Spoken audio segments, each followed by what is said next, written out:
बिस्मिल्लाहिर्रहमानिर्रहीम वन्नज्मि इज़ा हवा मा ज़ल्ल साहिबुकुम वमा गवा वमा यंतिक़ु अनिल हवा इन हुवा इल्ला वह्युन यूहा अल्लमहु शदीदुल क़ुवा ज़ू मिर्रतिन फस्तवा व हुवा बिल उफ़ुक़िल आला सुम्मा दना फ़तदल्ला फ़कान क़ाब क़ौसैनि अव अदना फ़अौहा इला अब्दिही मा औहा मा कज़बल फ़ुआदु मा रआ अफ़तुमारूनहु अला मा यरा वलक़द रआहु नज़लतन उख़रा इंद सिदरतिल मुंतहा इंदहा जन्नतुल मअवा इज़ यग़शा सिदरत मा यग़शा मा ज़ाग़ल बसरु व मा तग़ा लक़द रआ मिन आयाति रब्बिहिल कुबरा अफ़रअय्तुमुल लात वल उज़्ज़ा व मनातस्सालिसतल उख़रा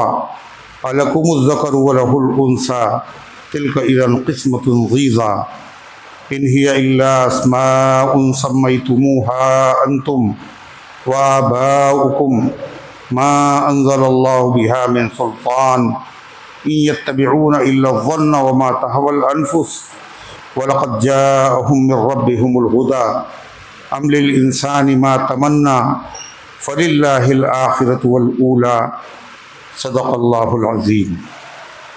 मुहतरम हज़रात, सामईन किराम, हाज़रीन मस्जिद, अज़ीज़ों और बुज़ुर्गों, ये कुरान मुक़द्दस के 27वें पारे की सूरे नज्म की पाकीज़ा, नूरानी, मुक़द्दस, बाअज़मत, मुतहर आयतें हैं।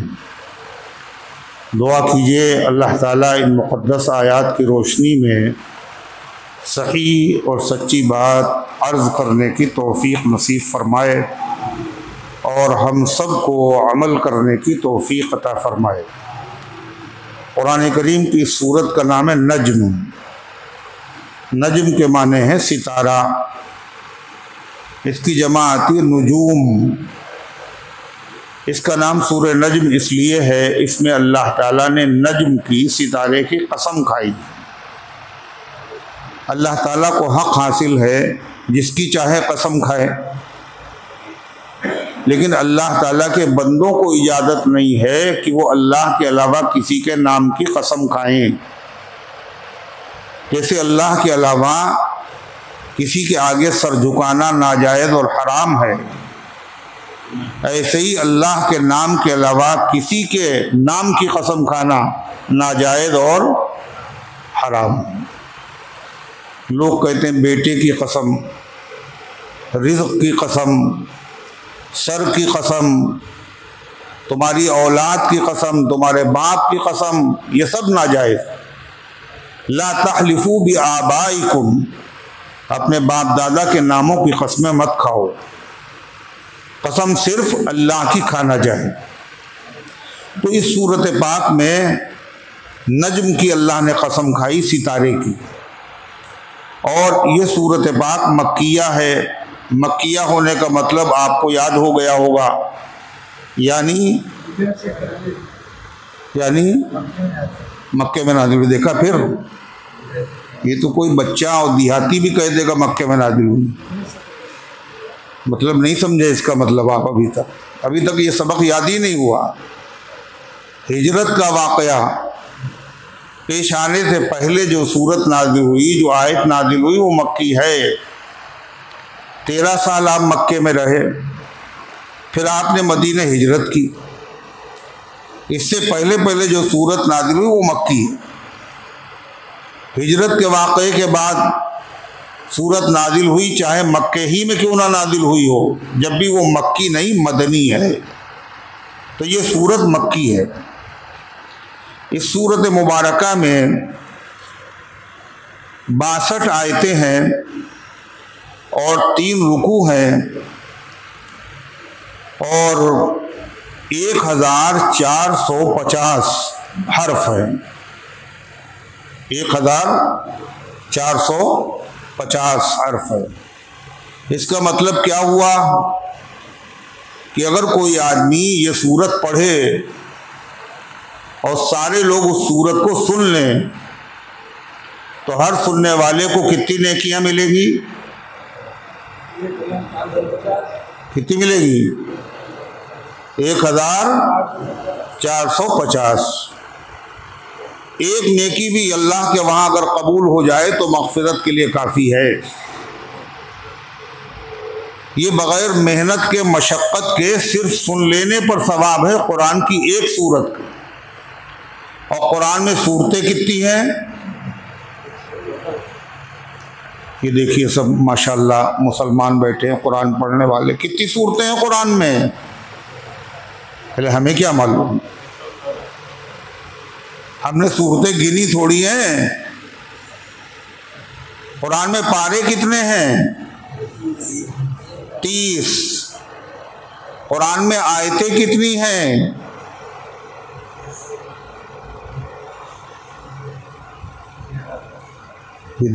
6666।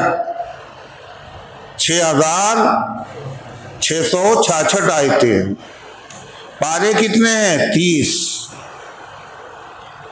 और कुरान में सूरतें कितनी हैं? 114। कितनी? 114। ये सबक जो हम आपको पढ़ा रहे हैं, कायदे में ये सबक हर माँ को अपनी बच्चे को पढ़ा देना चाहिए था। हर माँ पढ़ा दे अपने बच्चे को तो इतनी देर नहीं लगती। फिर हर आदमी खुद ही बता देता 114 सूरतें। सबसे पहला मदरसा मस्जिद नहीं है, सबसे पहला मदरसा माँ की गोद है। उतलुबुल इल्म मिनल महदी इलल लहद, माँ की गोद से इल्म हासिल करना शुरू करो और कब्र की गोद तक इल्म हासिल करते रहो, यानी पूरी जिंदगी इल्म हासिल करते रहो। पूरी जिंदगी हासिल करोगे, जब भी हासिल नहीं होगा। इसलिए कि ये तो एक समंदर है, इसका कोई किनारा नहीं है, लेकिन जितना मिल जाए उतना ही अच्छा है। अल्लाह ताला ने फरिश्तों के मुकाबले में आदम अलैहिस्सलाम की फजीलत बताई। आंखें बंद होने लगी आपकी, क्या हुआ? ऐसे मत बैठो वरना आंखें बंद होंगी। पीछे न मुड़ के देखो, हर आदमी अपने आप को समझे। सहाबा का मामला यही था, वो अपने आप को समझते थे। हमारा मामला क्या है? हम दूसरों को समझते हैं। कहा सो क्यों रहे हो? तो पीछे मुड़ के देखें कोई और सो रहा, हम नहीं सो रहे, कोई और सो रहा। सहाबा का मामला क्या था? कुरान की आयत नाजिल हुई, इससे पहले आ चुका, ला तरफउ अस्वातकुम फौक़ सौतिन नबी, नबी की आवाज से अपनी आवाज ऊंची ना करो। तो एक सहाबी अपने घर पे बैठ गए और मस्जिद में आ ही नहीं रहे।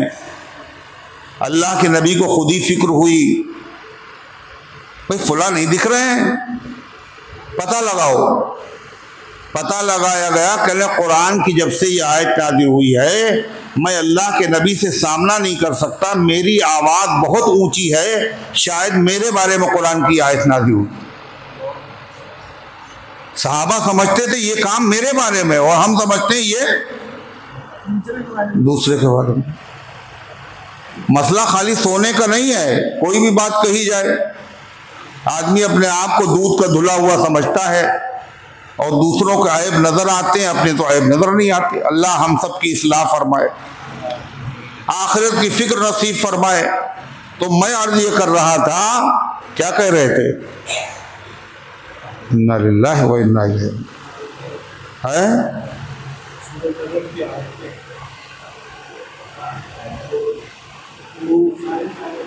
किसी को जो याद हो।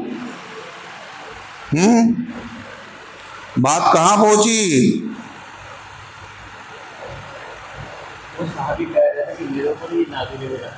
वो तो दूसरी बात हो गई, वो तो मैंने सोने पे बात कही, कुछ और कह रहे थे हम। अल्लाहुम्मा सल्ली अला मुहम्मद व अला आलि मुहम्मद कमा सल्लैता अला मुहम्मद। तो कुरान करीम की सूरतें कितनी हैं? 114। क्या कहा अल्लाह के नबी ने? हमें आपको सबक सिखाना पड़ रहा है। ये सबक हमें सिखाने की ज़रूरत न पड़ती अगर हमारी माएँ और बहनें अपनी जिम्मेदारी महसूस करती और बच्चों को ये सब रटा देती। इसलिए कि अल्लाह के नबी अलैहिस्सलाम ने क्या फरमाया, इल्म कहाँ से हासिल करना शुरू करो? जमात में जाके। जब बूढ़े हो जाओ तब इल्म हासिल करने जाओ। हुजूर ने यही कहा है। क्या कहा है? माँ की गोद से शुरू करो और कब्र की गोद तक इल्म हासिल करते रहो। 40 साल की एज हो गई, अब तो जबान में ही नहीं टूटती, अब हमें कुरान पढ़ना नहीं आता, अब क्या हम पढ़ें? तो बूढ़े हो गए। इल्म के हासिल करने के लिए कोई उम्र की तखसीस नहीं है। बचपन से शुरू करो, बुढ़ापे तक नहीं, मरने तक हासिल करो, मरते वक्त तक हासिल करो। हजरत मूसा अलैहिस्सलातु वस्सलाम पैगंबर है ना? नहीं, पैगंबर है, और जलीलुल कद्र पैगंबर, यानी बहुत बड़े पैगंबर मूसा अलैहिस्सलाम। मूसा अलैहिस्सलाम ने एक मर्तबा तकरीर की, तो जाहिर है मूसा अलैहिस्सलाम की तकरीर कैसी होगी? किसी ने कहा, हजरत आप तो बहुत अच्छी तकरीर आपने की, क्या आपसे बड़ा भी कोई आलिम है? तो उन्होंने कहा, मुझसे बड़ा कोई आलिम नहीं। और हकीकत यह है कि नबी के ज़माने में नबी से बड़ा कोई आलिम नहीं होता। मगर अल्लाह तो हर एक की इस्लाह करता है, नबियों की इस्लाह करता है। अल्लाह ताला को यह बात अच्छी नहीं लगी कि मूसा तुम्हें यह नहीं कहना चाहिए, तुम्हें यह कहना चाहिए था मेरे इल्म में मुझसे बड़ा कोई आलिम नहीं। ये क्यों कहा मुझसे बड़ा कोई आलिम नहीं? मूसा एक मेरा बंदा है, उसको वो बातें पता हैं जो तुम्हें भी नहीं पता है, उसको वो इल्म हासिल है जो तुम्हें हासिल नहीं। अब मूसा अलैहिस्सलाम को क्या चाहिए था? हम लोगों का मामला यह है कि अगर किसी के बारे में सुना उसको आता है, हमें नहीं आता, तो बजाय इसके सीखने के हम उसी के पीछे पड़ जाएंगे, उससे जलने लगेंगे। अच्छा, इसको आता, हमें नहीं आता। मूसा अलैहिस्सलाम पैगंबर हैं, पैगंबरी 40 साल की उम्र में मिलती है। जैसे ही सुना कि एक बंदा है जिसको वो आता है जो आपको नहीं आता, तो मूसा अलैहिस्सलाम ने कहा, अल्लाह पता बता दीजिए, जो उसको आता है वो भी सीखेंगे। देखा आपने, 40 साल की उम्र में नबी मिले, नबी बने। इतना बड़ा आलिम होते हुए भी इल्म की तलब है, अल्लाह अगर मुझे नहीं आता तो हम वो भी सीखेंगे। और हम लोगों का मामला क्या है? अगर कार हमें मिल जाए बुढ़ापे में, कार, गरीबी के ज़माने में साइकिल चलाते थे, अल्लाह ने मेहरबानी की बुढ़ापे में कार मिल गई, अब कार चलाना सीख रहे हैं। अब ये नहीं कहेंगे हम बूढ़े हो गए, अब हम क्या करें कार चला के, सीख के। कार सीखना कोई ऐब नहीं है। बूढ़े हो गए कुरान सीख लो, ये ऐब है, ये ऐब है। उम्र तो अपनी कटी इश्क़े बुता में मोमिन, आखिरी वक्त में क्या खाक मुसलमान होंगे। जवानी निकल गई, बचपन निकल गया, बुढ़ापे में क्या कुरान सीखे? नहीं, इल्म सीखने के लिए कोई उम्र नहीं है। अल्लाह के नबी ने कहा, कब से इल्म सीखो? कब से? माँ की गोद से सीखना शुरू करो, सीखते रहो, सीखते रहो, सीखते रहो। कब तक? कब्र की गोद तक। मगर लोगों ने क्या तय कर लिया पता है? इल्म का मतलब है फजाइल आमाल। इल्म का मतलब फजाइल आमाल। बस यही किताब पढ़ेंगे, इसी को जिंदगी में पढ़ेंगे, इसी को सुनेंगे, कोई और इल्म की बात होगी वहां नहीं जाएंगे, उसको नहीं सुनेंगे। नहीं समझ में आई बात? 6 नंबरों में मौलाना इलियास साहब रहमतुल्लाह अलैह ने एक नंबर बताया, इल्म और जिक्र। मगर इल्म का मतलब लोगों ने महदूद कर दिया। इल्म का मतलब ये सिर्फ फजाइल आमाल, हयातुस सहाबा, इसके अलावा कोई किताब मत देखो, कोई किताब मत पढ़ो। ये भी कहा था मौलाना ने। फजाइल का मतलब यह है फजाइल आमाल से अमल की रग़बत पैदा होगी, इसमें ये सवाब है, इसके करने में इतना सवाब है, इतना सवाब है, उसके बाद फिर अमल करने के लिए इल्म की ज़रूरत होगी। लिहाजा उलमा से इल्म हासिल करो। अब दर्स कुरान में होगा तो ऐसे लोग बैठते ही नहीं, इसलिए वो समझते ये इल्म थोड़ी, इल्म वही है। अल्लाह के नबी सल्लल्लाहु अलैहि वसल्लम दुनिया में आए तो हुजूर सल्लल्लाहु अलैहि वसल्लम के दुनिया में आने के जो मकसद थे अल्लाह ने कुरान में बताए। क्या क्या बताए मालूम? पहला मकसद यतलू अलैहिम आयातिही, ताकि अल्लाह के नबी अल्लाह के कलाम की आयतें पढ़ के सुनाएं। आयतें कौन सी किताब में होती हैं? अरे कुरान ही में तो होती हैं। हुजूर कहाँ आए? कुरान की आयतें पढ़ के सुनाएं। कुरान की आयतें पढ़ के सुनाना नबी वाला काम है। और काहे के लिए आए? युअल्लिमुहुमुल किताब वल हिकमा, ताकि किताब की तालीम दें। क्या करें? किताब की तालीम दें, हिकमत की बातें बताएं। अल्लाह के नबी कौन सी किताब की तालीम देने आए? फज़ाइले अमल, हिकायत सहाबा, बुखारी शरीफ, कौन सी किताब? कुरान। कुरान की तालीम देना नबी वाला काम है, कुरान की तालीम हासिल करना सहाबा वाला काम है। आज जब कहा जाता है बैठ जाओ तालीम होगी, उसका मतलब क्या होता है? क्या मतलब होता है उसका? कुरान का दर्स होगा? जी नहीं, तालीम कहते ही उसको है कि हिकायत सहाबा पढ़ो, आयातुस सहाबा पढ़ो, फज़ाइल अमल, यही तालीम है। ये भी तालीम है, मगर हकीकी तालीम क्या है? कुरान की तालीम, कुरान के मानी को सीखना और सिखाना है। जैसे हकीकी अहले बैत कौन है पता है? नबी की बीवियां। कुरान में जो अहले बैत कहा गया वो किसको कहा गया? नबी की बीवियों को कहा गया। कुरान की आयत जो अहले बैत वाली नाजिल हुई वो नबी की बीवियों के बारे में नाजिल हुई। आयत के नाजिल होने के बाद अल्लाह के नबी ने एक चादर में हजरत हसन और हुसैन और हजरत अली और फातिमा को लिया और अल्लाह से दुआ की, ऐ अल्लाह ये भी मेरे अहले बैत हैं, इनको भी पाक कर दीजिए।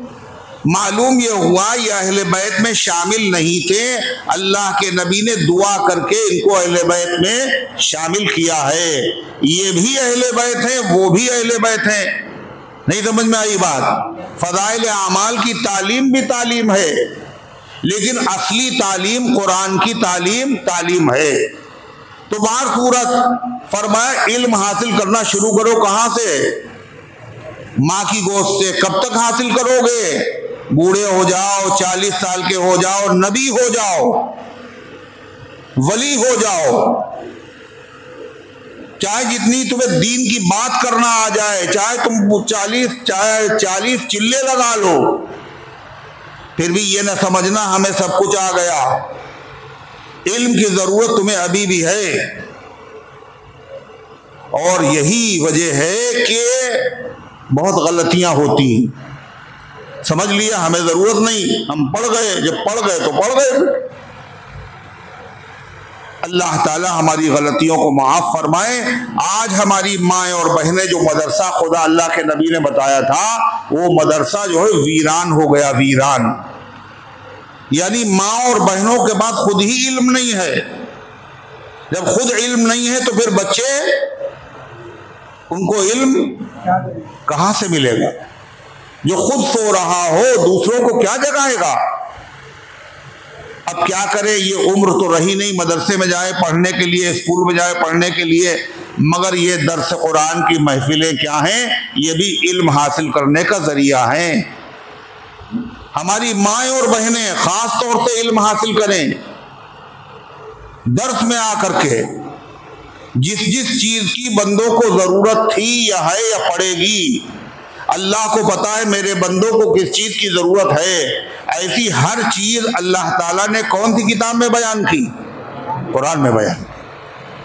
लिहाजा ये इल्म हासिल करने का जरिया है। मुसलमानों इसकी कद्र करो, खुद भी इसमें शामिल हो और दूसरे लोगों को शामिल होने की दावत दो। किसने आज दावत दी है जरा बताना?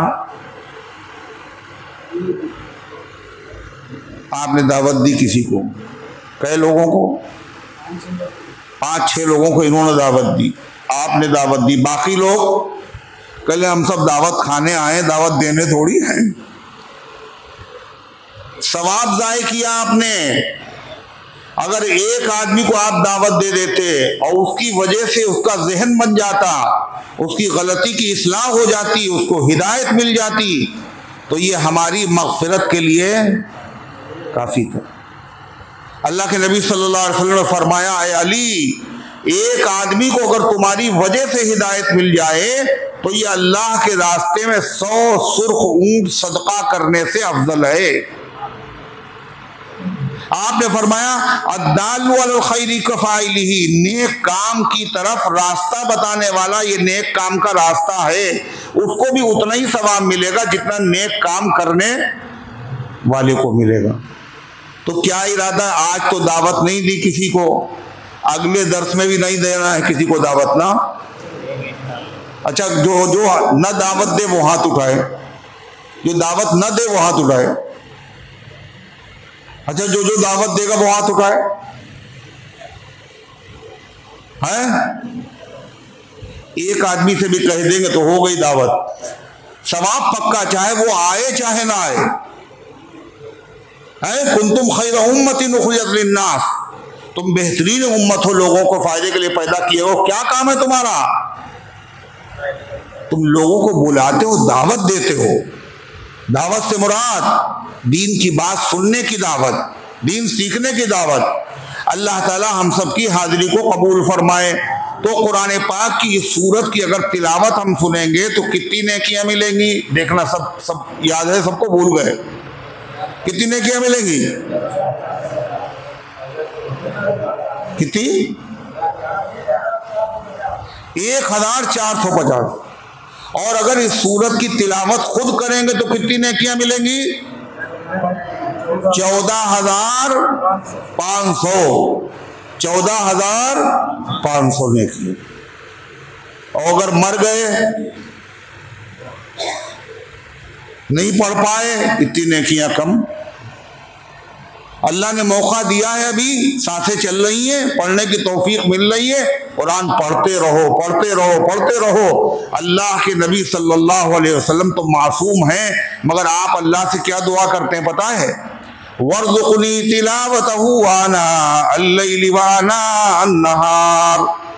ऐ अल्लाह, हमें कुरान पढ़ने की, तिलावत करने की तौफीक अता फरमाइए, दिन के औकात में भी और रात के औकात में भी है। मालूम ये हुआ ये ऐसी नेमत है जिसको अल्लाह से मांगना चाहिए, जोड़ती नहीं। ये ऐसी नेमत है जो अल्लाह से हमको मांगना चाहिए। अल्लाह के नबी मांग रहे हैं तो हमें नहीं मांगना चाहिए। इससे ये पता चला, अल्लाह से मांगोगे तो कुरान पढ़ने की तौफीक मिलेगी, नहीं मांगोगे तो नहीं मिलेगी। अल्लाह क्या कहता है बताए? इन्ना हादिही तज़किरा फमन शाअ ज़करा, ये मेरा नसीहत नामा है, 100 मरतबा जिसको गरज हो वो नसीहत हासिल करे, और नहीं नसीहत हासिल करता भाड़ चूल्हे में जाए। अरे पैगंबर, खुशामद की जरूरत नहीं है, नुकसान उसका होगा जो नसीहत नहीं हासिल, कुरान की कद्र नहीं करेगा। जो करेगा उसका फायदा होगा। अल्लाह हम सबको कुरान की कद्र करने वाला बनाए, तो ये सवाब मिलेगा कुरान की सूरत के सुनने पर, कुरान की सूरत के पढ़ने पर। और अगर हमने सुना भी और कुरान पढ़ा भी और अगर उसके मतलब भी सीख लिया, दर्स कुरान में आ गए, तो सवाब हमारा थोड़ा कम हो जाएगा। है क्या होगा? बढ़ जाएगा। और अगर हमने सीखने के बाद अमल भी कर लिया तो और कम होगा, तो और बढ़ेगा। तो अल्लाह से मांगने की ज़रूरत है, अल्लाह कुरान पढ़ने की तौफीक अता फरमा, सुनने की तौफीक अता फरमा, समझने की तौफीक अता फरमा और अमल करने की तौफीक अता फरमा। तो अल्लाह ताला ने कुरान करीम की सूरत में क्या फरमाया? वन्नज्मि इज़ा हवा, कसम है सितारे की, इज़ा हवा, जब सितारा गुरूब हो, जब सितारा गुरूब हो, डूबे, सितारे की कसम क्यों खाई अल्लाह ताला ने? इसलिए सितारों से तारीक अंधेरी रात में मुसाफिर को रास्ता मालूम होता है। जब बीच आसमान में सितारों तब नहीं पता चलता, जब डूबे, गुरूब होने लगे, अच्छा ये उत्तर है, इधर पश्चिम है। सितारे की कसम अल्लाह ने खा के क्या बताया? जिस तरीके से सितारे चलते हैं तो इनका एक रूट अल्लाह की तरफ से मुकर्रर है, नहीं है? रफ्तार और इनकी स्पीड भी क्या है? मुकर्रर है। जब ये चलते मजाल नहीं दाएं मुड़ जाए या बाएं मुड़ जाए, सीधी रफ्तार पर, मुअय्यना रफ्तार पर। क्यों? लोगों को इनसे रास्ता मालूम होता है। जिस तरह ये दुनिया के सितारे हैं, अल्लाह ताला ने रूहानी सितारे भी बनाए हैं। रूहानी सितारे कौन है? नबी। कौन है? कितने नबी आए? 1,24,000 नबी आए। ये सब सितारे हैं। जिस तरह सितारों से हिदायत और रहनुमाई मिलती है, ऐसे दीन के मामले में नबी से हिदायत और रहनुमाई मिलती। जन्नत वाला रास्ता कौन से है, अल्लाह को राजी करने वाला रास्ता कौन सा है, अल्लाह को नाराज करने वाले काम क्या है, ये कैसे मालूम होते हैं? अरे कैसे मालूम होते हैं? बताओ। नहीं बता रहे, कैसे मालूम होंगे? नबी बताता है, नबी। अच्छा, सितारे जो हैं जब डूब जाते हैं तो कौन निकलता है फिर? जब सितारे डूब जाते हैं तो कौन निकलता है? सूरज। और जब सूरज निकलता है तो किसी सितारे की जरूरत नहीं रहती। आसमान नबूवत पर बहुत से सितारे उभरे, 1,24,000। ये सारे सितारे जब डूब गए तो आफताब नबूवत निकला। और आफताब नबूवत कौन है? जनाबे मोहम्मदुर रसूलुल्लाह सल्लल्लाहु अलैहि वसल्लम। जैसे सूरज के बाद किसी सितारे की जरूरत नहीं, ऐसे आखिरी नबी आने के बाद अब किसी दूसरे नबी की जरूरत नहीं। नहीं समझ में आई बात? सितारे की कसम अल्लाह ने क्यों खाई? जैसे सितारों का एक निजाम है, इस निजाम को कोई गड़बड़ नहीं कर सकता, ऐसे अल्लाह ने रूहानी निजाम जो नबियों को बनाया है, इसमें भी कोई गड़बड़ी नहीं कर सकता। क्या कहा खुदा ने? सुनिए, वन नजमी इज़ा हवा, और कसम है सितारे की जब वो गुरूब हो, मा ज़ल्ला साहिबुकुम व मा गवा, तुम्हारे साथ में रहने वाले, किससे कह रहा है? अल्लाह मक्के वालों से। कुरान वही नाजिल हुआ था ना। मक्के के जो मुशरिक थे वो क्या कहते थे? वो दो बातें कहते थे। कहते थे कि ये कुरान के बारे में कहते हैं ये अल्लाह का कलाम है, और ये है नहीं अल्लाह का कलाम, इन्होंने गढ़ लिया है। क्या कर लिया है? गढ़ लिया है। एक बात तो ये कहते, दूसरी क्या कहते थे? कहते थे ये बातें वो करते हैं जो दुनिया में कोई अक्लमंद नहीं करता। क्या? कि इतने खुदा मिल के काम नहीं कर पा रहे हैं, बताइए, इसलिए हमारे बाप दादा ने 360 खुदा बनाए थे। ये कह रहे सबको खत्म कर दो, एक ही को मानो।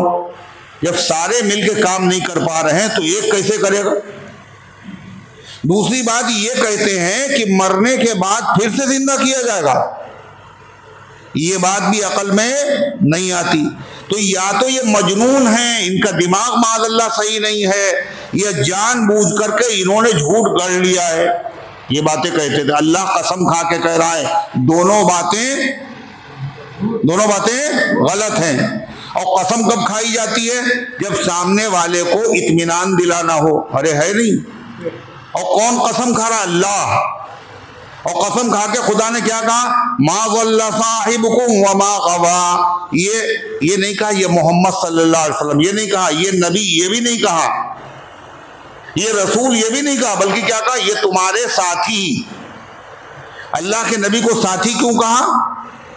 मतलब ये है कि ये जो नबी हैं ये कोई बाहर के आए हुए नहीं है, जिनको पहचानना मुश्किल हो, ये तुम्हारे साथ रहने वाले, बचपन तुमने इनका देखा, जवानी तुमने इनकी देखी, चलना फिरना, बातचीत करना, मामलात करना, 40 साल हो गए, आज तक इन्होंने कोई बात झूठी नहीं कही।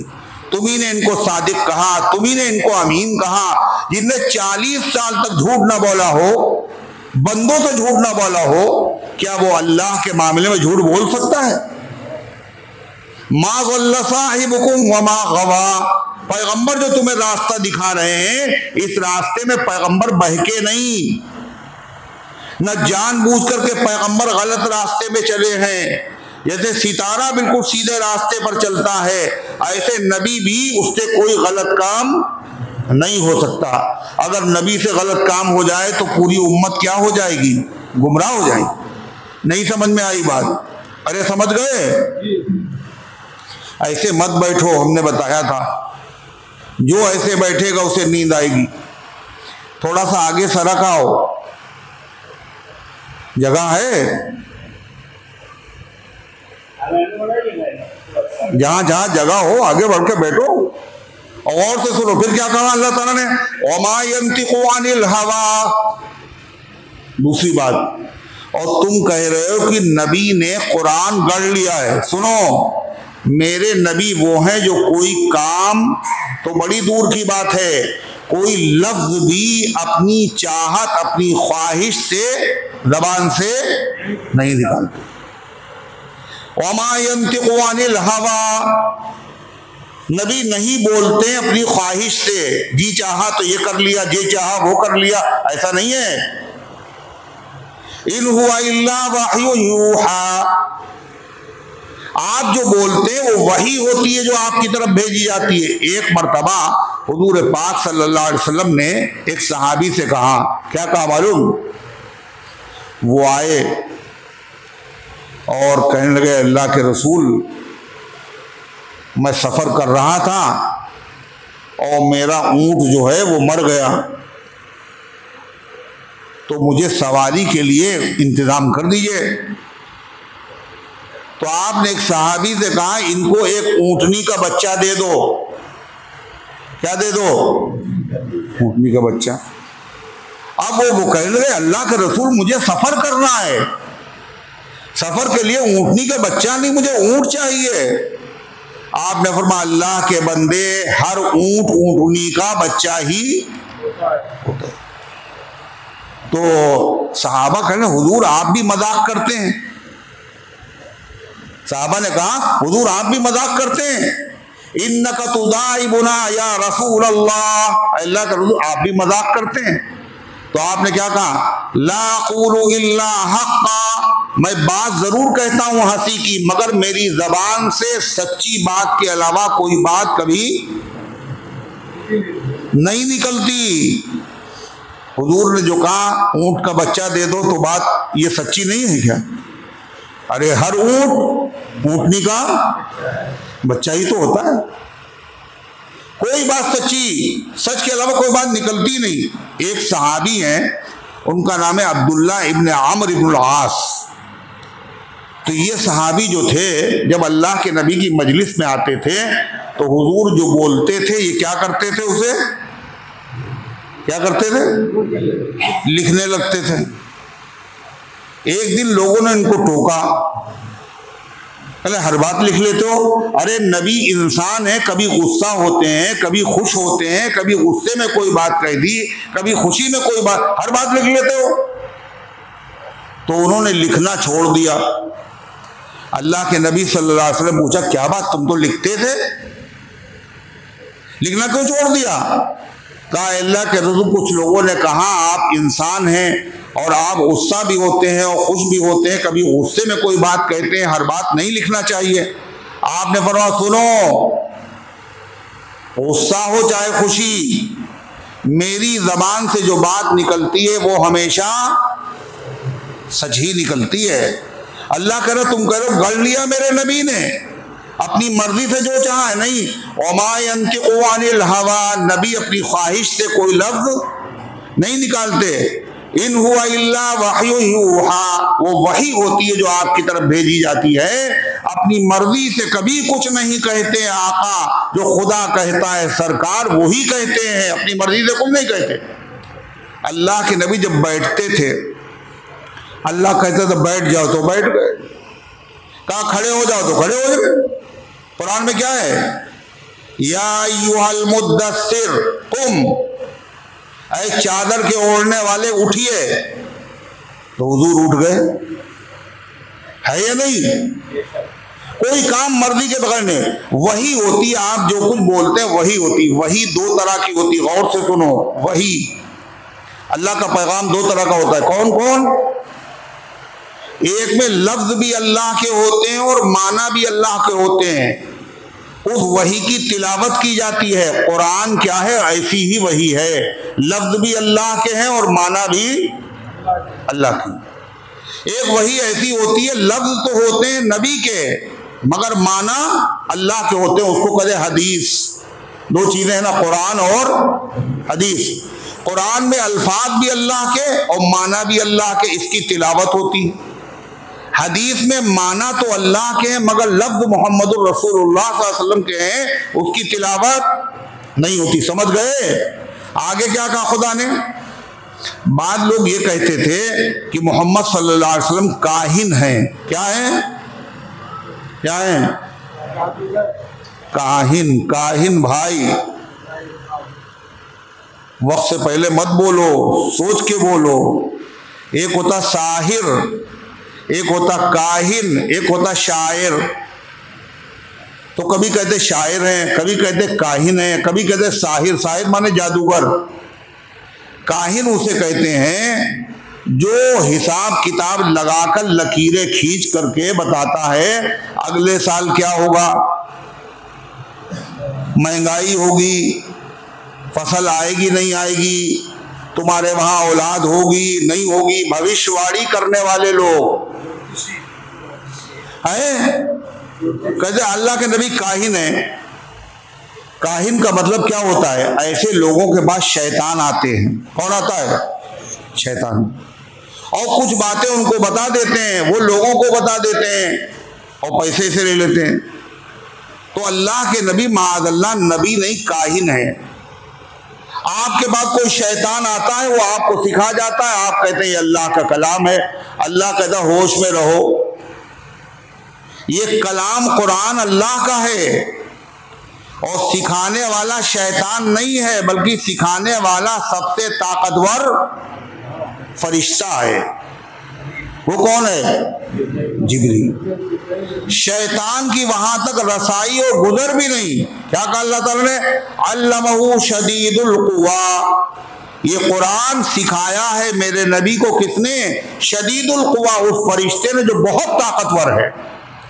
ये क्यों कह रहा है खुदा बहुत ताकतवर है? ये क्यों कह रहा है? और वाकई जिब्रील कितने ताकतवर हैं? जिब्रील ने बताया कि अल्लाह ने हुक्म दिया इस बस्ती को उलट दो, तो मैंने उस बस्ती को हथेली पे उठा लिया। 4 लाख की आबादी आसमानों के करीब किया और पलट दिया उसको। इतने ताकतवर हैं जिब्रील। एक चीख मारी और पूरे शहर के लोग औंधे मुंह गिर पड़े, कलेजे फट गए और मर गए। इतना ताकतवर फरिश्ता कुरान सिखाता है नबी को। ये क्यों कह रहा है खुदा? कोई आदमी ये कहे ठीक है जिब्रील ने सिखाया, लेकिन हो सकता है शैतान ने बीच में उसमें कुछ शामिल कर दिया हो। अल्लाह करा जो फरिश्ता लेके आया है वो मामूली नहीं है, शैतान की औकात नहीं उसके पैगाम में कुछ मिला सके। शदीदुल कुवा, वो बहुत ताकतवर है। ज़ू मिर्रतिन फस्तवा, और वो फरिश्ता बड़ा खूबसूरत है। ज़ू मिर्रा कैसा है? फरिश्ता वैसे भी खूबसूरत को कहते हैं। जब कोई आदमी बहुत खूबसूरत होता है लोग क्या कहते हैं? बिल्कुल फरिश्ता लग रहा है। और अगर कोई बहुत बदशक्ल और बदसूरत होता है लोग क्या कहते हैं? शैतान लग रहा है। फरिश्ता होते खूबसूरत। जब यूसुफ अलैहिस्सलाम को मिस्र की औरतों ने देखा और अपनी उंगलियां काट डाली तो उन्होंने क्या कहा था, मा हादा बशरा इन हादा इल्ला मलकुन करीम, ये इंसान नहीं हो सकता, ये तो कोई मुअज़्ज़ज़ शरीफ फरिश्ता मालूम हो रहा है, इतना हसीन। अल्लाह कहता जिब्रील क्या है, फरिश्तों के सरदार हैं, ताकतवर भी बहुत हैं और हसीन भी बहुत हैं, बड़े खूबसूरत हैं। और अल्लाह जिसको बताए खूबसूरत है वो कितना खूबसूरत होगा। जिब्रील खूबसूरत है, ज़ू मिर्रतिन फस्तवा, बड़े खूबसूरत। जिब्रील अलैहिस्सलाम अल्लाह के नबी के बाद जब आते थे तो इंसानी शक्ल में आते थे। किस शक्ल में? और इंसानी शक्ल में क्या, सहाबी की शक्ल में आते थे। और सहाबा में से उस सहाबी की शक्ल में आते थे जो बड़े खूबसूरत थे। उन सहाबी का नाम क्या है मालूम? हजरत दिहिया कल्बी रजी अल्लाह अन्हु। क्या है? दिहिया कल्बी रजी अल्लाह अन्हु, बड़े खूबसूरत सहाबी उनकी शक्ल में आते थे। अब सवाल ये पैदा होता है कि जिब्रील आए आपके पास, उन्होंने आपको सिखाया, मगर आपने जिब्रील को देखा तो है नहीं, कैसे मालूम वो जिब्रील हैं? अल्लाह कहता है कि जिब्रील को असली शक्ल में मेरे किसी नबी ने नहीं देखा, मगर मोहम्मदुर रसूलुल्लाह सल्लल्लाहु अलैहि वसल्लम ने जिब्रील को असली शक्ल में देखा है, और एक मर्तबा नहीं देखा, 2 मर्तबा देखा है। नहीं समझ में आई बात? हो सकता कोई आवाज बना दे जिब्रील की, आपने पहचाना कैसे ये जिब्रील है? पहले से देखा तो था नहीं। अल्लाह कहता नहीं, किसी नबी ने जिब्रील को असली शक्ल में नहीं देखा, मगर मेरे महबूब सल्लल्लाहु अलैहि वसल्लम ने जिब्रील को अपनी असली शक्ल में देखा। और कै मर्तबा? 2 मर्तबा देखा। कैसे देखा? सुनिए कुरान से। फस्तवा वहुव बिल उफुकिल आला, वो फरिश्ता रूनुमा हुआ, नजर आया। कहाँ नजर आया? जमीन पे नहीं, वहुव बिल उफुकिल आला, वो आसमान के ऊपर वाले किनारे पे नजर आया। कौन? जिब्रील अलैहिस्सलाम। हुआ क्या असल में, जब पहली मर्तबा वही नाजिल हुई तो कै आयतें नाजिल हुई थी? पहली मर्तबा जो कुरान की आयतें हुजूर पे सबसे पहले उतरी वो कौन सी आयतें थी? सोच रहे हैं कौन सी? अरे कौन सी थी? सबको नहीं मालूम। इक़रा बिस्मि रब्बिकल लज़ी खलक़, कहाँ तक? अल्लमल इंसान अमाला में 5 आयतें। 5 आयतें नाजिल होने के बाद वही का आना बंद हो गया। 5 आयतें नाजिल हुई, 1 साल तक आगे कुरान नाजिल नहीं हुआ। अल्लाह के नबी को बड़ी बेचैनी होती थी। क्यों? कुरान नाजिल होना बंद हो गया, जिब्रील नहीं आ रहे हैं। परेशान होते थे हुजूर, इतना परेशान होते थे, कभी कभी परेशानी के आलम में आपका जी चाहता था कि जान दे दें, और आप इस इरादे से किसी पहाड़ पे चढ़ जाते कि अपने आप को नीचे गिरा दें। जैसे आप इरादा करते फौरन आवाज आती, या मोहम्मद इन्नका रसूलुल्लाह हक़्क़ा, मोहम्मद सल्लल्लाहु अलैहि वसल्लम आप वाकई अल्लाह के सच्चे रसूल हैं। आप रुक जाते। कई मर्तबा ऐसा हुआ। एक मर्तबा हुजूर पाक सल्लल्लाहु अलैहि वसल्लम चले जा रहे थे, मक्के में एक महल्ला है, उसका नाम है अजियाद। क्या नाम है? अजियाद। आप चले जा रहे थे तो एकदम से किसी ने कहा, या मोहम्मद। आपने देखा कोई नजर नहीं, दाईं तरफ देखा कोई नहीं, बाईं तरफ देखा कोई नहीं, पीछे देखा कोई नहीं, सामने कोई नहीं। आसमान पे जो आपने नजर उठाई तो क्या देखा कि जिब्रील अपनी असली शक्ल में, और 600 पर हैं उनके, और पूरा आसमान भरा हुआ है। एक मशरिक में एक मगरिब में सिरा है, पूरा आसमान भर गया। असली शक्ल में अल्लाह के नबी ने जब जिब्रील को देखा तो हुआ क्या? अल्लाह के नबी अलैहिस्सलाम देखकर बेहोश हो गए। क्या हुआ? कौन बेहोश हो गया? जिसका जिगर सबसे मजबूत, जिसका दिल सबसे मजबूत, जो सबसे ताकतवर है, उसमें भी असली शक्ल में जिब्रील को देखा तो बेहोश हो गया। आम आदमी की औकात नहीं फरिश्ते को देख सके। जब आप बेहोश हो गए, क्या हुआ भाई? आप भी बेहोश हो गए, क्या हुआ? असली शक्ल में देखा तो बेहोश हो गए। तो वो फरिश्ता जो था जिब्रील, अपनी इंसानी शक्ल में, शक्ल बदल दी, इंसानी शक्ल में आपके करीब आए और आपके चेहरे से मिट्टी साफ की, और उसके बाद उस फरिश्ते ने करीब आकर आपको कुरान की आयतें सुनाई। सुनिए अल्लाह क्या कह रहा है, वहुवा बिल उफ़ुक़िल सुम्मा दना फ़तदल्ला, सुम्मा दना, फिर वो फरिश्ता जो ऊपर दिख रहा था, जब आप बेहोश हो गए, दना तो करीब आया, फ़तदल्ला और करीब आया। कितना करीब आया? फ़कान क़ाब क़ौसैनि औ अदना, रह गया 2 कमानों के बराबर फासिला। कितना फासिला? कितना?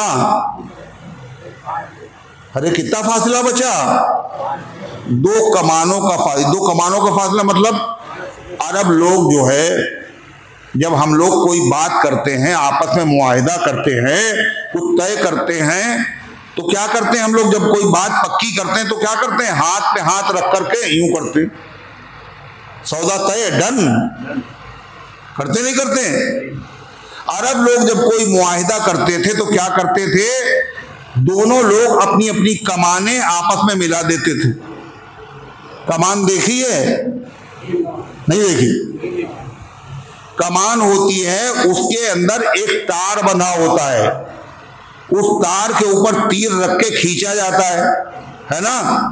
तो जब दोनों कमाने मिलाई जाएंगी, उनके कब्जे हाथ में है, वो तार जब तार से मिलाए जाएंगे तो कितना फासला होगा दोनों आदमियों के बीच में?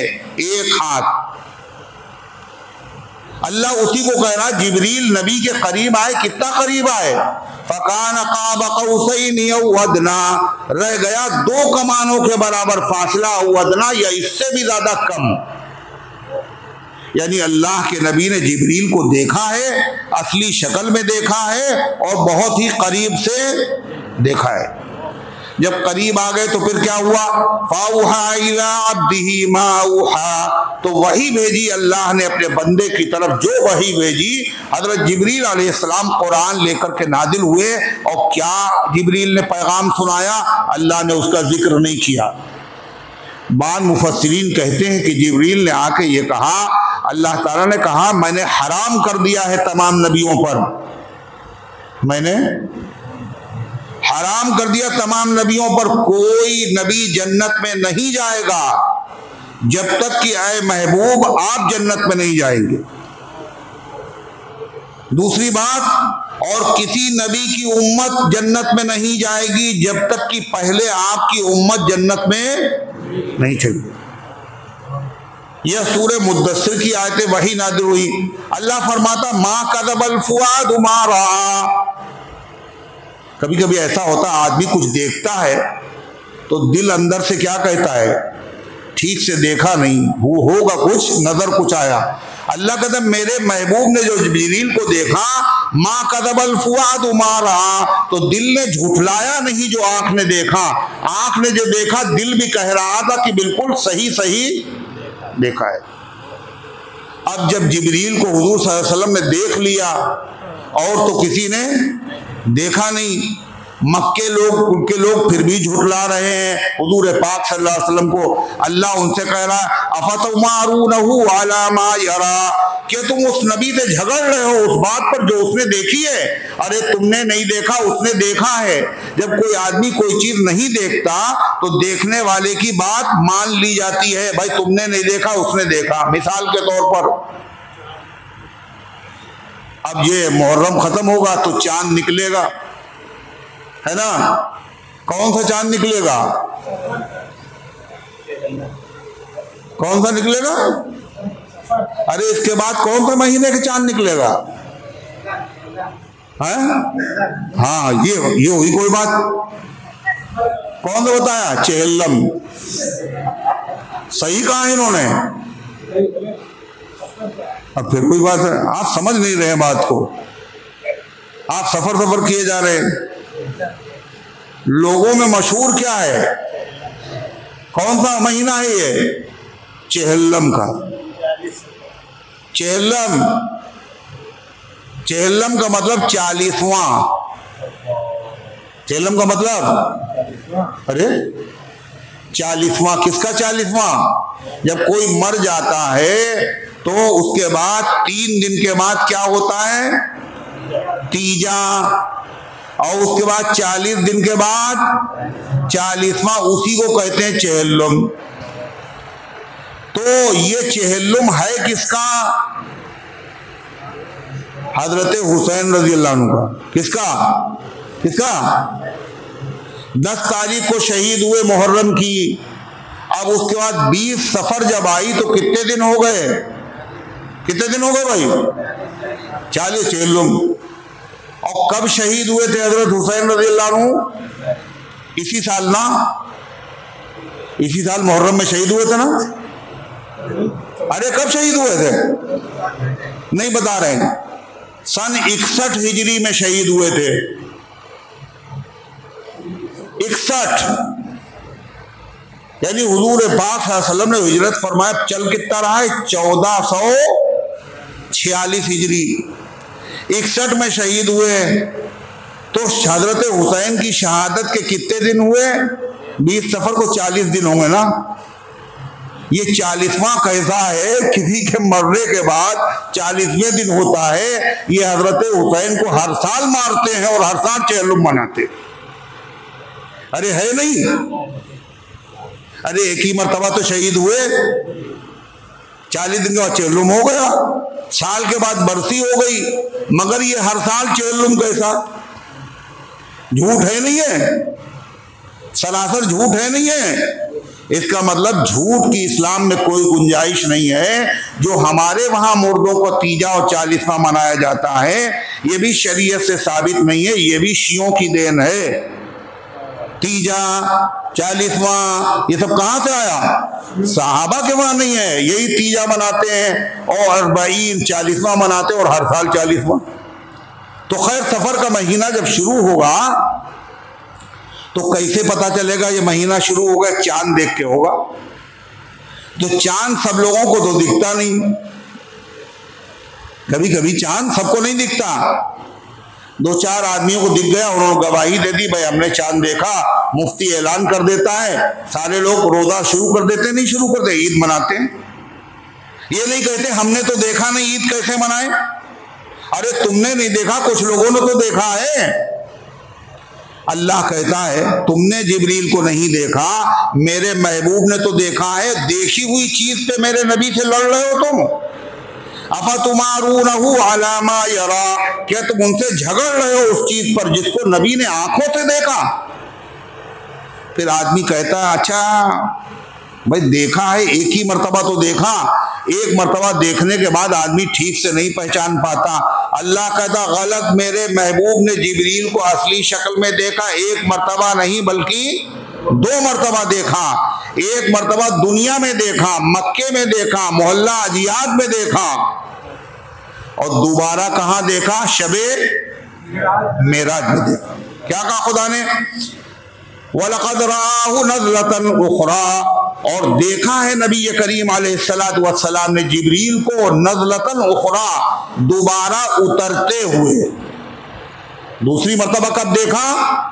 आसमानों से उतरते हुए देखा। अच्छा कहां पे जिब्रील को देखा था? जगह भी खुदा बता रहा है, इंद सिदरतिल मुंतहा, सिदरतुल मुंतहा के पास। सिदरा कहते हैं बेरी के दरख्त को, और मुंतहा कहते हैं आखिरी हद। आसमान से जब कोई हुक्म आता है तो पहले कहाँ आता है? सिदरतुल मुंतहा पे, और फिर नीचे आता है। जमीन से जो आमाल जाते हैं, रूहें जाती हैं, ये कहाँ जाती पहले? सिदरतुल मुंतहा, और फिर अपने ठिकाने पे जाती हैं। जैसे डाकखाने में पहले डाक आती है, नहीं आती, और फिर वहां से जिस जिसके घर पे होता है तकसीम होती है। ऐसे सिदरतुल मुंतहा वो आखिरी हद है। जिब्रील अलैहिस्सलाम की हद भी यहीं तक है, इससे आगे जिब्रील नहीं गए। तो कहाँ देखा जिब्रील को दोबारा आपने? मेराज में देखा। कहाँ पे देखा? सिदरतुल का बेरी का दरख्त। अरे बेरी तो दरख्त तो कोई अच्छा नहीं है। कल बेरी जो है, नाम तो जन्नत के दरख्तों के वही हैं जो दुनिया के दरख्तों के हैं, मगर दरख्तों में जमीन और आसमान का फर्क है और फलों में भी जमीन और आसमान का फर्क। अच्छा, ये सिदरतुल मुंतहा कहाँ पे है? कहले आपका घर कहाँ है? कहले मस्जिद के सामने। वो मस्जिद कहाँ पे है? तो बताया जा रहा मस्जिद फुला जगह है। कहाँ पे देखा? सिदरतुल मुंतहा के पास। सिदरतुल मुंतहा कहाँ है? इंदहा जन्नतुल मावा, उसके पास जन्नतुल मावा है। क्या है? सिदरतुल मुंतहा के पास जन्नतुल मावा है। मावा कहते हैं रहने की जगह। वाकई वो जन्नत ऐसी है जो अल्लाह के नेक बंदों के रहने की जगह है। वहां पे देखा। कैसे देखा? इज़ यग़शा सिदरता मा यग़शा, जब उस बेरी के दरख्त पर छा रहा था जो छा रहा था। यानी बेरी के दरख्त पर अल्लाह की तजल्लियात, अनवारात ऐसे छाए हुए थे, इतनी खूबसूरत लग रहा था बेरी का दरख्त, उसको लफ्जों में बयान नहीं किया जा सकता। बाद मुफस्सिरीन ने लिखा है कि सोने के परवाने नजर आए जो पूरी बेरी के दरख्त पे छाए हुए थे, और वो फरिश्ते थे। वो बेरी के दरख्त पर फरिश्ते क्यों थे? कहा फरिश्तों ने अल्लाह से दरख्वास्त किया है, अल्लाह जमीन वालों ने तेरे महबूब की जियारत की है, हम भी चाहते हैं तेरे महबूब की, बोल दो, जियारत करना। फरिश्ते भी चाहते। तो अल्लाह ने सिदरतुल मुंतहा पे बुलाया फरिश्तों को, और वहां नबी करीम अलैहिस्सलाम का दीदार किसने किया? फरिश्तों ने किया। अल्लाह फरमाता मा ज़ाग़ल बसर व मा तग़ा, नबी की आंख न हटी न आगे बढ़ी। मतलब जब कोई सी आदमी को बुलाया जाता है, कोई अजीब चीज दिखाई जाती है, तो ऐसे मौके पे आदमी क्या होता है? और चीजें देखने लगता है। जो चीज है उसको तो देखना, और इधर उधर भी देखने लगता है? और कभी उसकी आंखें चकाचौंध हो जाती हैं। अल्लाह फरमाता मेरे महबूब ने जो देखा बहुत ठीक से देखा है। जिसको खुदा ने दिखाना चाहा उससे आपकी निगाह हटी नहीं, जिसको दिखाना नहीं चाहा उस तक आपकी निगाह बढ़ी नहीं। जो खुदा दिखाना चाहता था अल्लाह के नबी ने वही देखा।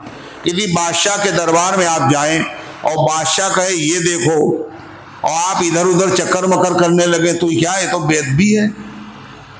अल्लाह के महबूब ने क्या? मा ज़ाग़ल बसर व मा तग़ा, ना आपकी निगाह हटी और ना आगे बढ़ी। जो खुदा दिखाना चाहता था वही देखा। और क्या देखा आपने? लक़द रअा मिन आयाति रब्बिहिल कुबरा, आपने देखी अपने परवरदिगार की बड़ी बड़ी निशानियां। एक निशानी ने निशानियां बड़ी बड़ी, जन्नत देखी आपने, जहन्नम देखी आपने, अर्श देखा आपने। आप वहां पहुंचे जहां कोई नहीं पहुंचा। सबसे बड़ी मखलूक अल्लाह की कौन सी है पता है? आसमान। जहां जाओ आसमान, जहां जाओ आसमान। अल्लाह कुरान में कहता आसमान से बड़ी एक और मखलूक है, उसका नाम है कुर्सी। क्या नाम है? वसिअ कुर्सियुहुस समावाति वल अर्द। कुर्सी में सातों आसमान और सातों जमीन ऐसे समा जाएंगे जैसे बड़े मैदान में कोई छल्ला पड़ा हो। इतने छोटे हैं आसमान और जमीन उसके सामने। और फरमा कुर्सी से बड़ी अल्लाह की एक मखलूक है, इससे बड़ी कोई मखलूक नहीं है। उसका नाम क्या है? वहुवा रब्बुल अर्शिल अज़ीम। वो अल्लाह का अर्श है, इससे बड़ी कोई मखलूक नहीं। हम मानते हैं इससे बड़ी कोई मखलूक नहीं, कुरान में हमने पढ़ा है, हमने सुना है, मगर आंखों से किसी ने देखा? आंखों से अगर किसी ने देखा है तो अकेले जनाबे बोलो मुहम्मदुर रसूलुल्लाह सल्लल्लाहु अलैहि वसल्लम देखा है। आपने वो देखा जो किसी नबी ने नहीं देखा। अरे है या नहीं? तो यहां कुरान की आयत में जिक्र जिब्रील को देखा। क्या मेराज में आपने अल्लाह को देखा या नहीं देखा? उलमा की दो जमातें हैं सहाबा की। अब्दुल्ला इब्न अब्बास कहते हैं देखा। आयशा सिद्दीका रज़ियल्लाहु अन्हा फरमाती नहीं देखा। ये दो बातें कैसे हो गई? मगर दोनों की बात सही है। सही कैसे साहब? देखा भी और नहीं देखा का सही? सही कैसे है? हजरत आयशा सिद्दीका फरमाती ऐसे नहीं देखा जैसे हम लोग दुनिया की चीजों को देखते हैं। कैसे देखता है आदमी? जब किसी चीज को देखता है तो उसकी आंख जिसको देखता है पूरा उसका घेराव कर लेती। अरे है नहीं? आसमान छोटा है बड़ा? बहुत बड़ा। हम लोग आंख से देखते हैं आसमान को? नहीं देखते हैं। इतनी सी पुतली है और पूरा आसमान नजर आता है? नहीं देखते। देखो अल्लाह छोटों को बड़ा ही देता। आसमां आंख की तिल में है दिखाई देता। आंख पूरा घेराव कर लेती है। कहा हर चीज को देखता है आदमी, मगर अल्लाह को देखने वाले लोग अल्लाह ताला की आंखें जो है उसका घेराव नहीं कर सकती। दुनिया में रहकर अल्लाह का दीदार नहीं हो सकता। क्यों? इन आंखों में इतना पावर नहीं कि अल्लाह का दीदार करे। मूसा अलैहिस्सलाम ने कहा था, अल्लाह ताला ने फरमाया लन तरानी, इन आंखों से अल्लाह के नबी ने अगर अल्लाह का दीदार किया तो यहां थोड़ी किया, कहां किया है? मेराज की रात में किया है। आपने आसमानों पर जाकर के किया है। तो आपने जो दीदार किया वो कैसे किया? ऐसे नहीं किया कि आंखों ने अल्लाह ताला का घेर लिया हो। आयशा सिद्दीका फरमाती ऐसे खुदा को नहीं देखा कि आंखों ने इहाता कर लिया हो। और अब्दुल्ला इब्न अब्बास कहते देखा है, मगर वो भी कहते हैं ऐसे नहीं देखा कि आंखों ने इहाता कर लिया हो। लेकिन अल्लाह का दीदार नबी को तो हुआ, लेकिन शिया और मुअतजिला एक फिरका है, ये लोग कहते हैं अल्लाह का दीदार कभी नहीं होगा। अल्लाह का दीदार कभी नहीं होगा। हम क्या कहते? तुमको नहीं होगा, बाकी सबको हो। कुरान में है, कुरान में वुजूहु यौमइज़िन नाज़िरतुन इला रब्बिहा नाज़िरा। क़यामत के दिन बहुत सारे चेहरे बड़े रौनक वाले होंगे, बड़े खूबसूरत होंगे। क्यों होंगे बड़े खूबसूरत? इला रब्बिहा नाज़िरा, वो अपने परवरदिगार का दीदार कर रहे हों। अल्लाह का दीदार की वजह से चेहरे नूरानी हो जाएंगे।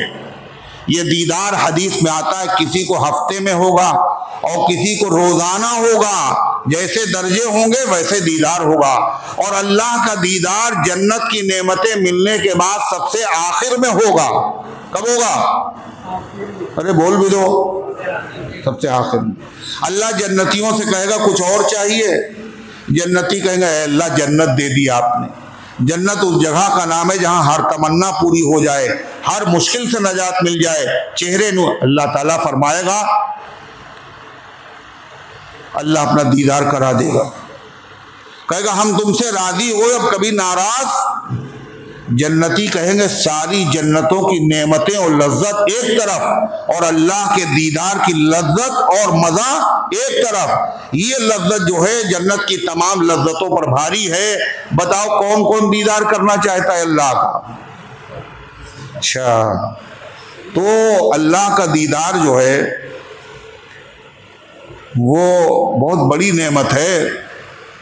और जो चीज़ बड़ी होती है वो आसानी से, बोलो, दुनिया की वो दीन को आसानी से नहीं मिलती। अल्लाह के नबी ने कहा अगर अल्लाह का दीदार करना चाहते हो तो हर नमाज की पाबंदी करो, मगर दो नमाजों की खास तौर से पाबंदी करो। ये जरूरी नहीं मालदारी ही लोग अल्लाह का दीदार करें, आपका हर उम्मती अल्लाह का दीदार करेगा, मगर इसके लिए शर्त यह है कि दो नमाजों की खूब पाबंदी करो। और वो दो नमाजें ऐसी हैं जिनकी पाबंदी करना बहुत आसान है। बोलो, यानी फजर की नमाज। फजर की नमाज की पाबंदी करना बहुत आसान है ना? अरे बहुत मुश्किल, जो नमाजी है वो भी फजर में नहीं आते। अल्लाह का दीदार करना है तो करो, मुश्किल नहीं, कोई मुश्किल नहीं जो अल्लाह आसान ना कर दे। अल्लाह से दुआ मांगो, भाई आ जाओगे। और असर की नमाज, अल्लाह हम सबको दीदार अता फरमाए। तो अल्लाह ताला ने फरमाया, अफराइतुमुल लात वल उज़्ज़ा व मनात अस्सालिसतल उखरा। मक्के के मुशरिकीन क्या करते थे? कहते थे तीन बुत हैं, ये भी खुदा हैं। कौन कौन? लात, उज़्ज़ा और मनात। लात जो बुत था ये ताइफ वालों का था, और मनात जो था ये मदीने वालों का था, और उज़्ज़ा जो था मक्के वालों का था। अल्लाह कह रहा तुमने खुदा की कलाम, खुदा की कुदरत देखी? कहाँ खुदा और कहाँ ये आजिज और बेबस बुत। खुदा के सामने इनका नाम लेते हुए तुम्हें शर्म आना चाहिए। ये मक्खी को पैदा करना तो छोड़िए, मक्खी को भगा नहीं सकते। अगर चढ़ावा मक्खी ले जाए तो उससे छीन नहीं सकते, और तुम इनको भी खुदा कह रहे हो। अल्लाह क्या कहता? अफराइतुमुल लात वल उज़्ज़ा व मनात अस्सालिसतल उखरा। तुम खुद ही बताओ, लात और उज़्ज़ा और आखिरी मनात ये खुदा हो सकते हैं? तुम्हें हया और शर्म आना चाहिए। फिर वो क्या कहते थे? फरिश्ते जो हैं ये अल्लाह की बेटियां हैं। कौन? फरिश्ते जो है अल्लाह की बेटियां हैं। अल्लाह कह रहा है कि तुम लोग अजीब किस्म के हो।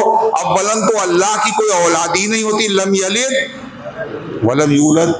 और फिर अल्लाह के लिए तुमने औलाद साबित की तो कौन सी? जो खुद अपने लिए पसंद नहीं है। लड़की पैदा होती थी जमीन में दफना देते थे, चेहरा काला हो जाता था।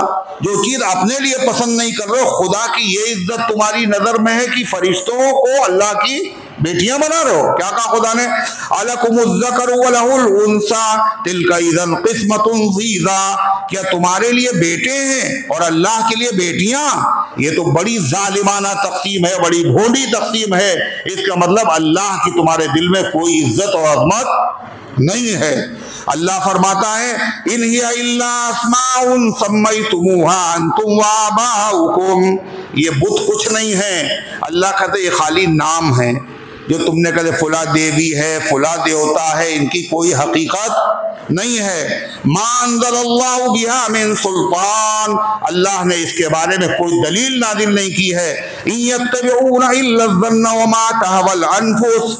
और जो लोग बुतों की पूजा करते हैं इनके बाद कोई प्रूफ नहीं है, कोई दलील नहीं है, खाली ख्वाहिश की पैरवी है, जी चाह रहा है। बाप दादा करते थे, हमें अच्छा लग रहा, हम भी करेंगे। बाद लोग क्या करते थे पता है? जब सफर करते थे तो कोई बुत नहीं होता तो पूजा किसकी करेंगे रास्ते में? तो आटे का बुत बना लेते थे। काहेगा? आटे का।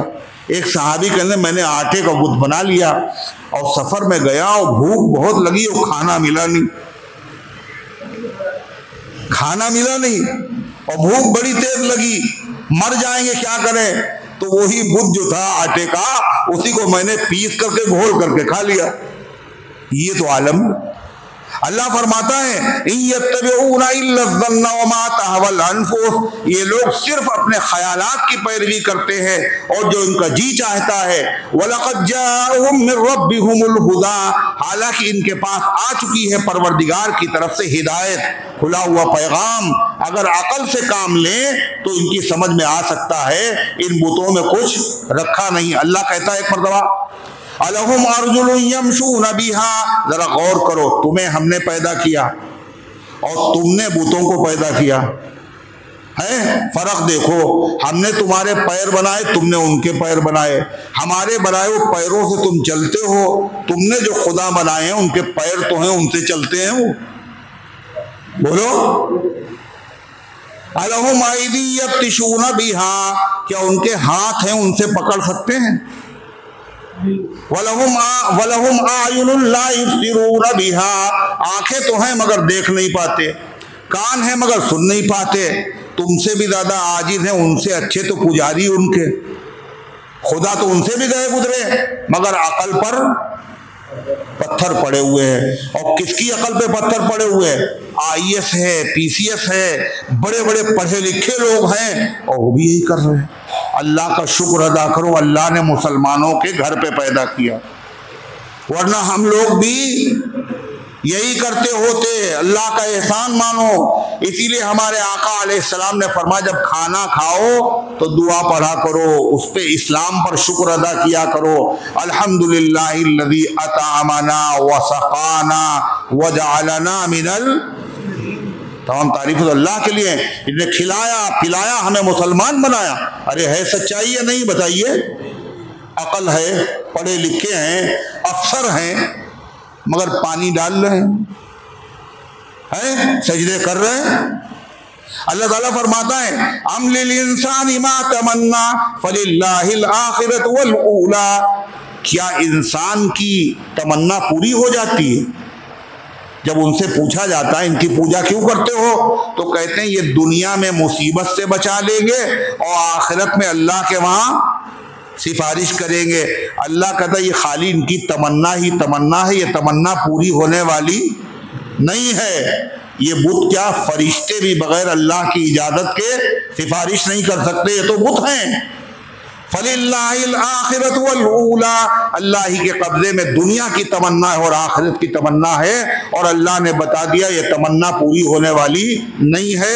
यही तक मैंने तिलावत की थी। अल्लाह ताला इन गुजारिशात को कबूल फरमाए, अमल करने की तौफीक अता फरमाए। अल्लाहु अकबर। कई बजे अजान है? 8:45 बजे अजान है?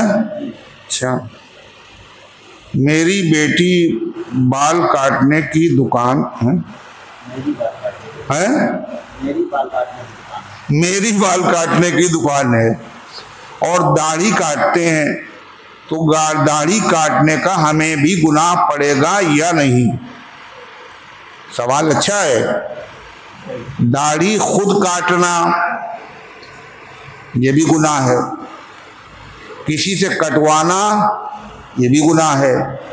अगर आप दाढ़ी काटेंगे तो आपको गुनाह होगा, इसलिए बाल काटिए आप और साफ साफ कह दिए यहाँ दाढ़ी नहीं बनती, शेव नहीं बनाया जाता।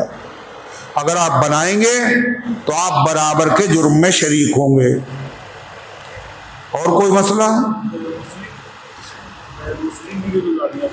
हाँ, गैर मुस्लिम की भी नहीं बनाएंगे, इसलिए कि हुजूर पाक सल्लल्लाहु अलैहि वसल्लम किसी चीज़ से खफा नहीं हुए। अल्लाह के नबी के अखलाक ऐसे थे, दुश्मनों से भी आप बहुत अच्छी तरह पेश आते थे। एक मर्तबा आपके पास ईरान के 2 आदमी आए, ईरान के सरकारी मेहमान। तो सबसे पहले आपने देखा उन ईरानियों के चेहरे पे दाढ़ी नहीं थी। गौर से सुनो, मक्के में जितने काफिर थे, मुशरिक थे, सबके दाढ़ी थी। अबू जहल, अबू लहब, उतबा, शैबा, वलीद, सबके दाढ़ी थी। गैर मुस्लिम थे फिर भी दाढ़ी थी। सिर्फ ईरान के 2 आदमी जब आपसे मिलने आए तो उनके चेहरे पर दाढ़ी नहीं थी। तो अल्लाह के नबी सल्लल्लाहु अलैहि वसल्लम ने उनसे फरमाया, ये तुमसे किसने कहा ऐसी शक्ल बनाओ? तो कहले मेरे रब किसरा ने कहा है। आपने फरमाया मेरे रब ने तो मुझे हुक्म दिया है दाढ़ी बढ़ाओ, मूछे कतरवाओ। साहबा से आपने कहा इनसे बात करो, मैं बात नहीं करता। वो मुसलमान भी नहीं थे, गैर मुस्लिम थे, सरकारी मेहमान थे। आपने चेहरा उनकी तरफ से फेर लिया। ये बहुत बड़ी बात है मुसलमानों के लिए। हुजूर को ये चेहरा पसंद नहीं है। कितने मुसलमान भाई ऐसे हैं जो बेचारे दाढ़ी नहीं रखते, और उसकी वजह क्या है? 2 बातें हैं। एक तो लोग ये समझते हैं कि दाढ़ी रखना सुन्नत है, दाढ़ी रखना सुन्नत है। फर्ज वाजिब नहीं है, ये गलत है। दाढ़ी रखना सुन्नत नहीं है, दाढ़ी रखना वाजिब है, फर्ज है। जो चीज फर्ज होती है, वाजिब होती है, उसका उल्टा हराम होता है। दाढ़ी का कटवाना हराम है, और ये ऐसा गुनाह है जो जागते में आदमी के साथ होता है और सोते में भी आदमी के साथ होता है। नमाज में भी साथ होता है, तवाफ में भी साथ होता है, मक्के में भी साथ होता है, मदीने में भी साथ होता है। ये ऐसा गुनाह जो हर वक्त साथ में रहता है। अरे है नहीं है? अल्लाह के नबी ने जब दुनिया में आप थे, वो गैर मुस्लिम थे, दाढ़ी नहीं थी उनकी, तो अल्लाह के नबी ने उनकी तरफ से चेहरा फेर लिया था। अब बताइए, अगर आपका कलमा पढ़ने वाले अगर दाढ़ी रख के नहीं आएंगे, रोज़े अक़दस पे सलाम पढ़ेंगे, तो क्या अल्लाह के नबी चेहरा नहीं फेर लेंगे? आज भी तो आप जिंदा हैं। क़यामत के दिन क्या होगा? ये बहुत बड़ा जुर्म है। लेकिन कोई अगर ये कह दे कि दाढ़ी मुझे अच्छी नहीं लगती, तो काफिर हो जाएगा। दाढ़ी नहीं रखता जुर्म है, मगर दाढ़ी की तौहीन करना कुफ्र है। ये मुश्किल काम है दाढ़ी रखना। आसान है मुश्किल? अरे बोलो। अरे नहीं भाई, आपने कह दिया आसान है। बहुत मुश्किल। ये वो ज़माना है, अल्लाह के नबी ने फरमाया था कि क़यामत के करीब दीन पर चलना इतना मुश्किल हो जाएगा जैसे अंगारे को हाथ पे रखना। ये वही ज़माना है। दाढ़ी अगर आप रखेंगे तो सबसे पहले उसकी मुखालिफत बाहर वाले नहीं करेंगे, दोस्त अहबाब नहीं करेंगे, आपके घर में पहले मुखालिफत होगी। बाप मुखालिफत करेगा, माँ मुखालिफत करेगी, बीवी मुखालिफत करेगी, दोस्त अहबाब मुखालिफत करे। अरे है या नहीं बोलो? माँ कह रही क्या बात है बेटा, तुम्हारा शेप बहुत बढ़ रहा है, क्या टेंशन है तुम्हें, काहे की फिक्र है? अब आप बताइए। अब लड़के ने इरादा भी नहीं किया दाढ़ी रखने का, शेप खाली बनाया नहीं, माँ को फिक्र हो गई। बाप कह रहा क्या रीछ ऐसी तुमने सूरत बना रखी है, बताइए, अभी तो तुम्हारी शादी भी नहीं हुई। ऐसे माहौल में दाढ़ी रखना आसान है? और फिर बेगम साहिबा, पता चला कि साहब वो बचपन से मंगनी लगी हुई टूट गई। क्यों? कहने लड़के के चेहरे पे दाढ़ी, और दाढ़ी हमें अच्छी नहीं लगती। ये आवाजें मुसलमानों के घर से आ रही, यहूदियों ईसाइयों के घर से नहीं आ रही। और जो लड़की ये बात कहेगी वो काफिर हो जाएगी, और जब काफिर हो जाएगी तो उसका निकाह चाहे जितने बड़े मौलाना पढ़ाएं, वो निकाह नहीं होगा। इसलिए निकाह ईमान वाले का ईमान वाले के साथ होता है, काफिर का नहीं होता। कहाँ जा रहे हैं हम? एक मौलाना ने तो लिखा, और खुदा जाने कहाँ तक सही, एक लड़के ने दाढ़ी रख ली। अब माँ बाप बड़े परेशान, काहे के लिए? दाढ़ी रखने से नहीं, दाढ़ी न रखने से नहीं परेशान। काहे से परेशान है? दाढ़ी न रखने से नहीं परेशान, दाढ़ी रखने से माँ बाप परेशान। सुन्नत पे अमल करने से परेशान, सुन्नत पे अमल न करने से नहीं परेशान। अब समझा रहे हैं उसको, बेटा दाढ़ी न रखो, ये दाढ़ी रखने की उम्र नहीं है। अब बताइए आप, यानी दाढ़ी रखने की भी उम्र है कब? जब किसी काम के न रहें। हैं? आओ मस्जिद में पढ़ रहे हैं, गालिब दरे मैं खान आज बाज नहीं, जब कोई नहीं पूछ रहा है, आखिर में दाढ़ी रखी। अब अल्लाह से मिलने जा रहे हैं तो बहुत परेशान। मगर लड़का जो था वो डटा रहा, उसने कहा हम तो नहीं मुंडाएंगे दाढ़ी। ये देखो बच्चे बैठे हो बातें कर रहे हैं, तो एक ही जगह पे जमा हो गए, सब बातें कर रहे हैं, हटो वहां से।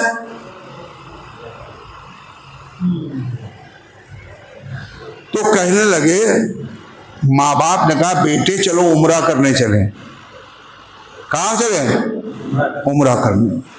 लड़के को उम्रा करने ले जा रहे हैं। क्यों? इसलिए कि जब उम्रा करने जाएंगे तो खाने काबा पे जब पहली नजर पड़ती है तो उस मौके पर जो दुआ मांगी जाती है वो दुआ कबूल हो जाती है। हम जाके ये दुआ मांगेंगे कि अल्लाह मेरा लड़का दाढ़ी मुड़ाने वाला बन जाए। आप देखिए कितनी बड़ी गिरावट की बात है।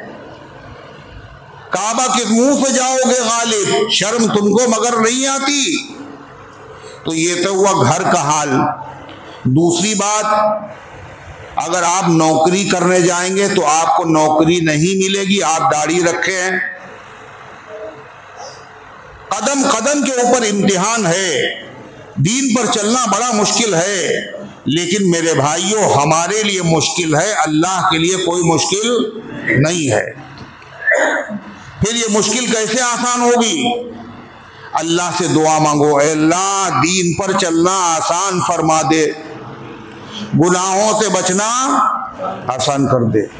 अगर हमने ऐसा न किया तो क़यामत के दिन अल्लाह पूछेगा हमसे, क्यों भाई तुमने एको मर्तबा हमसे कहा था अल्लाह आसान कर दीजिए?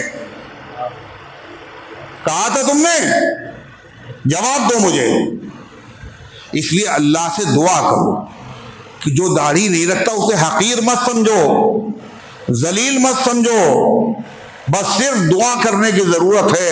अल्लाह अपने नबी की शक्ल, नबी का तरीका, नबी के एक सुन्नत को हम सब के दिलों में महबूब बना दे और अल्लाह दीन पर चलना हम सब के लिए आसान फरमा दे। एक शख्स की बीवी ने उसको काफिर कह दिया, जिसकी वजह से उसके शौहर ने उसे 3 तलाक दे दिया। तो क्या तलाक हो गई? अजीब व गरीब बात है, किसी को काफिर कहने का हक नहीं है। और अगर गैर काफिर को काफिर कह दिया तो काफिर कहने से कोई काफिर नहीं होता, काफिर अकीदे की वजह से होता है। और जो काफिर न हो उसको काफिर कहने वाला बहुत सवाब पाता है ना। बहुत बड़ा गुनाह है, तो इससे काफिर होगा नहीं वो। शौहर साहब ने क्या कहा? अच्छा इसने मुझे काफिर कहा है, तो कहा मैंने तुम्हें तलाक दे दी। अगर ये ना भी कहा होता तो तलाक हो जाती। तलाक एक ऐसी चीज है, हुजूर सल्लल्लाहु अलैहि वसल्लम ने फरमाया, जब बिला जरूरत ये लफ्ज जबान से निकलता है अल्लाह का अर्श थर-थर कपकपाने लगता है। तमाम जायज चीजों में सबसे ज्यादा अल्लाह को जो चीज बुरी लगती है उसका नाम क्या है? तलाक है। जो औरत तलाक का बिला वजह मुतालबा करेगी, जन्नत की उसको खुशबू भी नसीब नहीं होगी। नहीं समझ में आई बात? दूसरी चीज ये है, तलाक जो है वो गुस्से में देने की चीज नहीं है, तलाक कोई बदला लेने की चीज नहीं है। हम लोगों का मामला यही, उसने काफिर कहा तो उन्होंने तलाक दे दी। काहे के लिए? बदला लेने के लिए। तलाक बदला लेने की चीज है।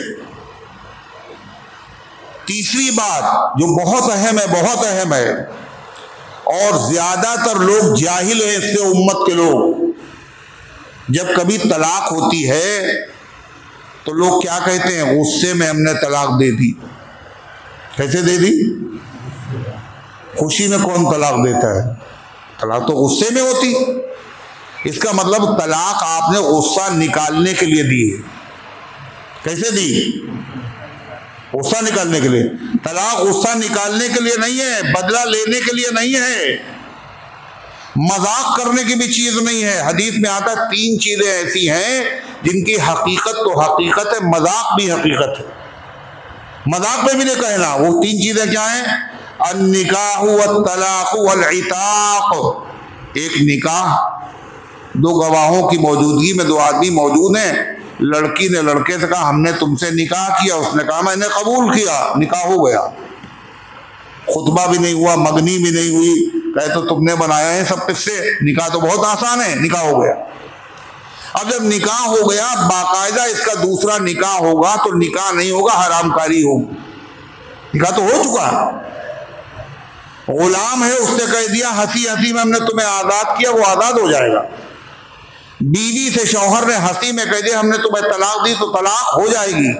दूसरी बात, तलाक कितनी देना, कब देना, तलाक की टाइमिंग क्या है। ज्यादातर लोग जानते नहीं है कि तलाक देने का भी टाइम है बाकायदा।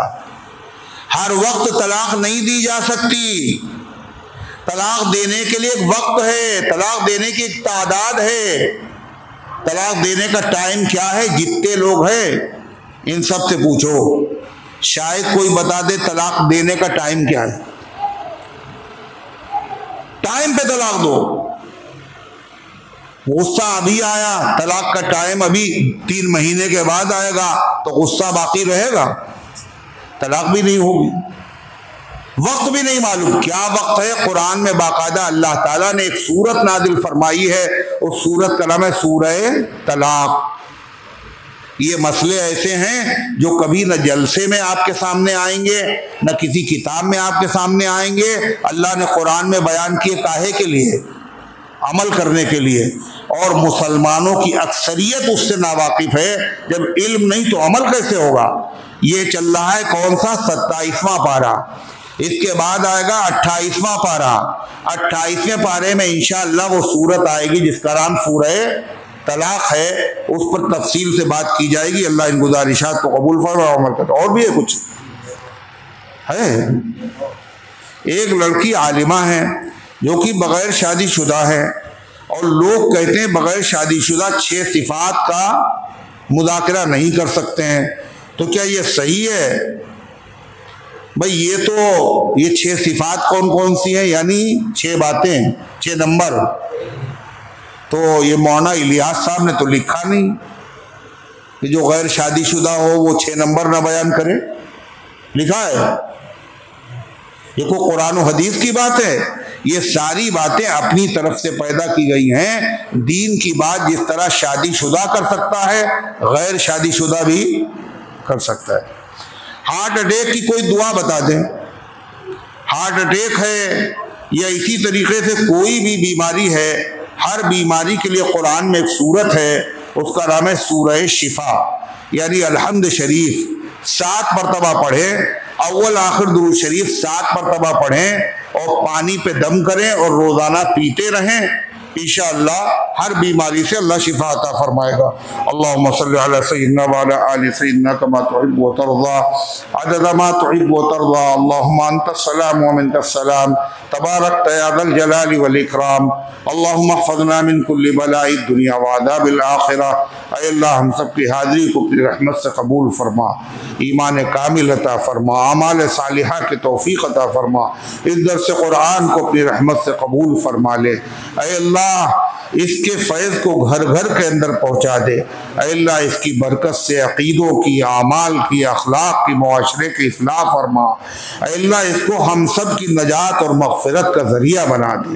ऐ अल्लाह इसकी अहमियत हर ईमान वाले और ईमान वाली के दिल में पैदा फरमा दे। ऐ अल्लाह इसकी बरकत से बीमारों को शिफा अता फरमा, हाजतमंदों की हाजतों को पूरा फरमा। ऐ अल्लाह जिन्होंने दुआओं के लिए कहा है या लिखा है, या उनका हम पर हक है या वो उम्मीद रखते हैं, उन सब के नेक मकासद में कामयाबी नसीब फरमा।